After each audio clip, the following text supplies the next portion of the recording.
Sorry for the interruption in the problem. I'm not sure what happened, but we'll pick up where we left off. We were totaling the deductions.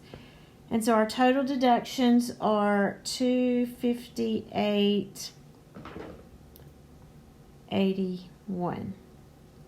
Okay, so here we have gross pay of $442, total deductions of $258.81.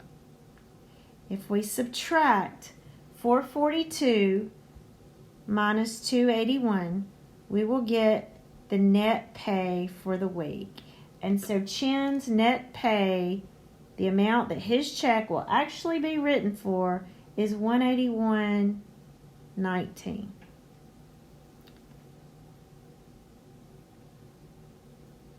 Okay, so with this information, the second part of this problem asks us to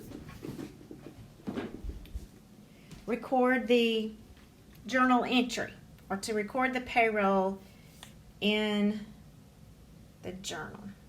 So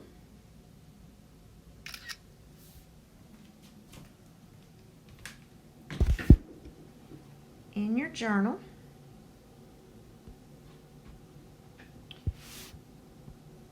to record this payroll, we would date it January 31st,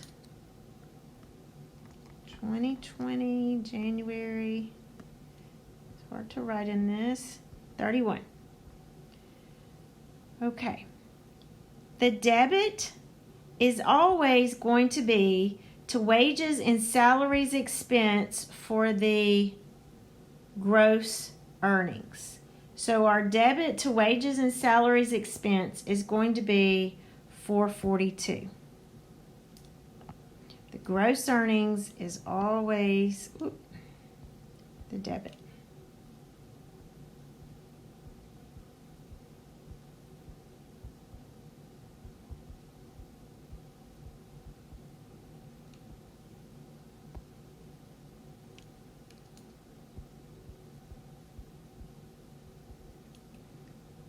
Okay.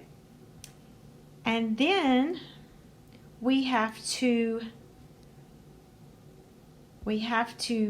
debit each of our withholding accounts. Each of these withholding accounts must be credited. I'm sorry, I may have said debit.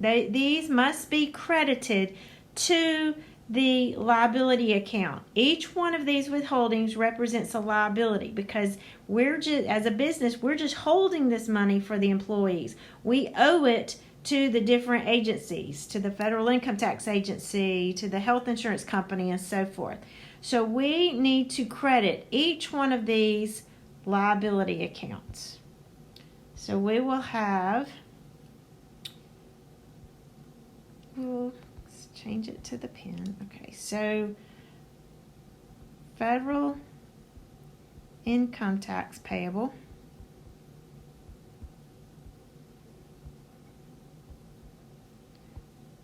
was $5.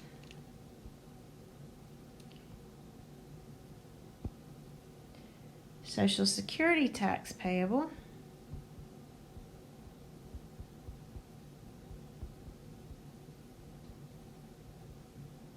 will be credited for the $27.40.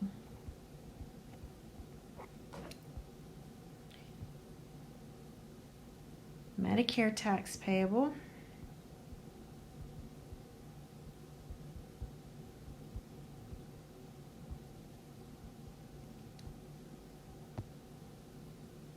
$6.41. Health insurance premiums payable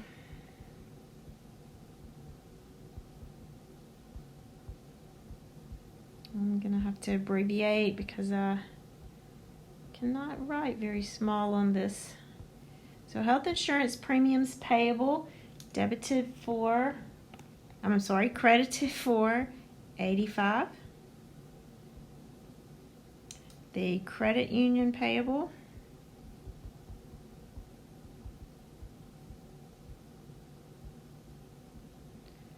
credited for $125. And United Way contributions payable is going to be credited for $10.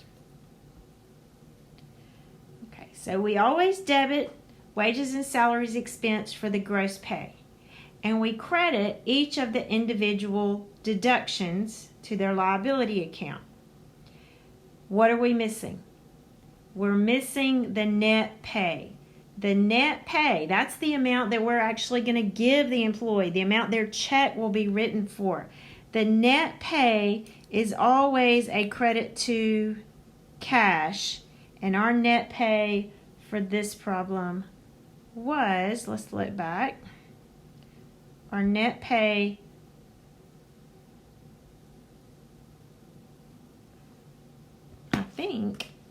let's see.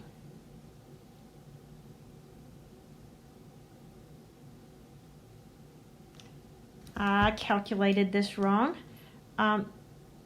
My key was incorrect, so I apologize. This is not the correct total. His net pay was $183.19. I'm sorry. So 442 minus 258.81 is 183.19. And that will be our credit to cash. So when we come back over here, our credit to cash is 183.19. And you always want to double check yourself, as I'm doing right now.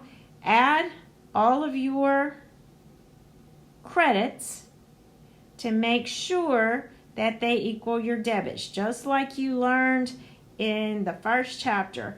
Debits must always equal credits. So since I made that correction, then our entry does balance. And so our explanation, don't forget that, will be payroll for week of, and I'm just going to use numbers because I'm running out of room, 131.